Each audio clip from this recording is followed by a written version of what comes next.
Shalom, jumpa lagi dalam Kasih Kristus. Hari ini kita akan mendengar suatu kesaksian hidup dari seorang ibu dan di mana latar belakangnya beliau belum kenal Kristus, dan kita akan mendengar setelah dia kenal Kristus apa yang terjadi.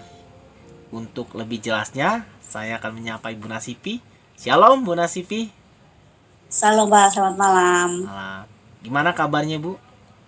Baik Pak, Oh, puji Tuhan. puji Tuhan. Silakan Ibu bisa bercerita, Ibu latar belakangnya. Salam Pak, Ibu saya Nasipi dari Bandar Lampung, bekerja di Malaysia. Dan latar belakang keluarga saya dari Muslim. Dan saya sekarang sudah percaya sama Yesus, puji Tuhan. Itu aja lah Pak, Ya, sementara. Ibu waktu percaya sama Tuhan Yesus, itu gimana caranya, Bu? Itu caranya semuanya kenal dari kawan.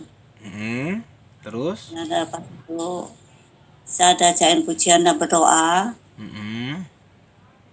Di pelajaran Alkitab sama kawan. Dan puji Tuhan sampai sekarang saya pun pemikirannya lebih tenang dengan Yesus, damai sejahtera dalam pikiran, dalam hati saya. Oh iya, puji Tuhan. Jadi Ibu, saya tegaskan, jadi setelah Ibu mulai diajak teman ikut ibadah, Ibu mulai tertarik ya Bu dengan kekristenan. Iya. Nah, setelah Ibu tertarik dengan kekristenan, Ibu mau mempelajari lebih dalam dan Iya. Ibu mau dibaptis, benar Bu? Betul. Belajar berani baca Alkitab mendalam, terus dibaptis di Bandar Lampung. Oh, Di puji Tuhan. GPI Bandar Lampung. Puji Tuhan. Nah, ada pengalaman lagi yang lain kan Bu, di mana Ibu dulu sering mengikuti perdukunan, kedukun. Nah, itu gimana ceritanya Bu? Itu ceritanya awalnya dari tahun 81. Itu masalah rumah tangga. Karena suami saya tuh meninggalin saya dulu. Dalam keadaan saya pun masih punya anak kan. Dan lepas itu sampai sekarang lah nggak ada emang apa ya. Oh, jadi saya mau tanya gini Bu, waktu Ibu ikutin perdukunan, kan Ibu ada masalah di keluarga dengan suami. Akhirnya Ya, Ibu datang ke dukun kan? Setelah datang ke dukun, apa yang terjadi di dukun? Ibu dikasih apa atau seperti apa ritualnya?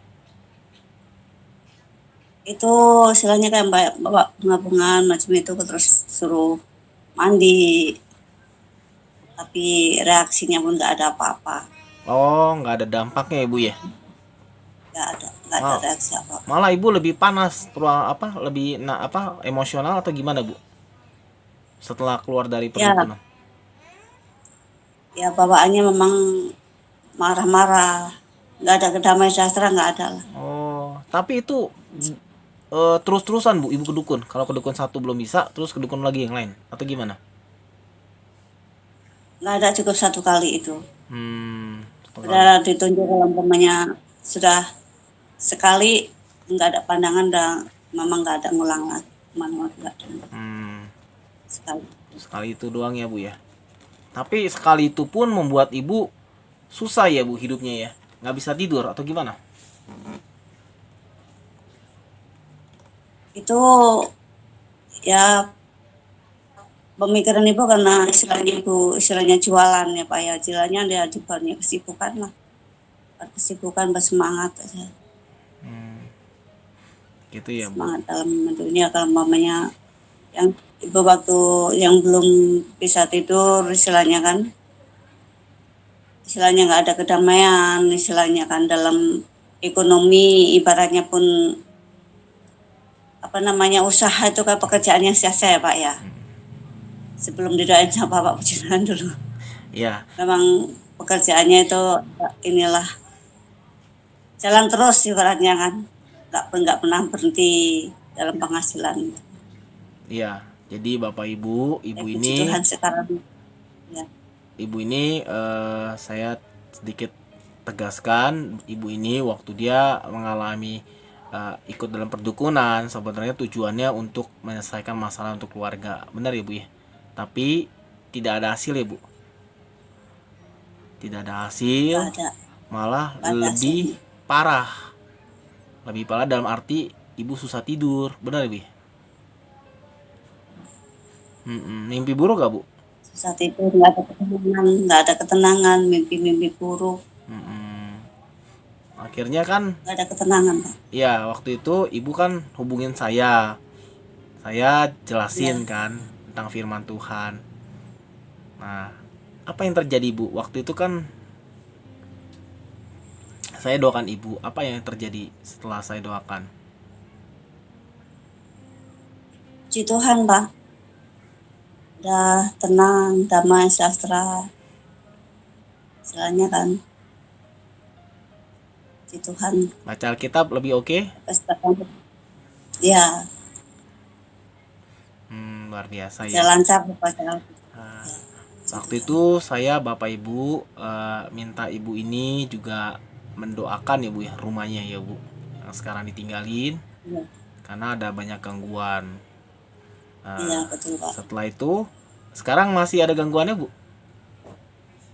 Puji Tuhan nggak ada, Pak. Nggak ada ya, oke, Nggak ada luar lagi. biasa ya. Iya, puji Tuhan. Sekarang ibu masih Karena gimana bu? ya dulu kan udah dikasih minyak urapan kan, Hmm, dibersihin. Puji Tuhan lah, Pak. Puji Tuhan ya, Tuhan Yesus Ya, dahsyat puji ya, hebat ya Tuhan Yesus ya bu. puji Tuhan. Sekarang lebih Hebat Tuhan itu. luar biasa. Setelah ibu terima Yesus dan udah dibebasin dari pengaruh roh jahat, sekarang gimana bu kehidupan ibu? Pemikirannya itu sekarang sudah tenang, damai, sejahtera. Hati itu gembira, penuh dengan pujian. Luar biasa ya. Ya, itu kan. Walaupun Puji Tuhan. berkata sedikit, berkata banyak, tetap sukacita. Sukacita. Luar biasa. Ya, luar Dahsyat biasa. ya Tuhan Yesus ya. Puji Tuhan. Ya, Berarti baca puji Alkitab Tuhan. tiap hari ya bu, baca Alkitab ya bu. Doa juga tiap Iya, hari. tiap hari. Iya, tiap hari baca Alkitab. Kalau umpamanya bangun pagi, kalau umpamanya memang selalu baca Alkitab itu jangan sampai inilah lepas lah, selalu Luar biasa ya. baca Alkitab. Mantap. Terima kasih Ibu Nasipi. Oke, Bapak Ibu. Kita telah mendengar kesaksian dari Ibu Nasipi di mana ibu ini dalam keterbatasan berkata-kata, tetapi ibu ini mau bersaksi bagaimana kuasa Yesus membebaskan beliau, bagaimana dia mempercayai firman Tuhan yang membuat dia percaya bahwa Yesus itu satu-satunya juru selamat dan jalan keselamatan yang kekal. Benar ya, Bu? Amin. Ya, dan Gitu. sekarang ketika ibu ini makin mendalami, dia mengikuti doa untuk dilepaskan, bahkan rumah yang ditinggalkan saat ini diusir semua dari pengaruh jahat, hidupnya lebih tenang ya bu, Amin. lebih Puji Tuhan. happy, lebih bersukacita, baca Alkitab lebih teratur, dan Amin. kita melihat dari Bapak Ibu bahwa kuasa firman Tuhan itu masih berkuasa Bapak Ibu. Kalau Bapak Ibu percaya kepada siapa? Tuhan Yesus, hanya satu-satunya jalan keselamatan di bumi ini untuk masuk kerajaan surga melalui Yesus Kristus. Nah, Bapak Ibu, saya di acara yang baik ini saya mengundang Bapak Ibu. Kalau Bapak Ibu ingin didoakan, ingin baik dalam konseling, apapun konselingnya Bapak Ibu. Baik itu Bapak Ibu juga ingin didoakan dalam pelepasan, didukung dalam doa, Bapak Ibu bisa menghubungi nomor yang ada di layar Bapak Ibu atau di kolom deskripsi. Dan jangan lupa Bapak Ibu like, subscribe, dan bagikan sebanyak-banyaknya kepada teman Bapak Ibu. Terima kasih Ibu Nisipi. Amin. Sampai jumpa. Sama-sama. Tuhan Yesus berkati. Shalom. Tuhan shalom, Pak.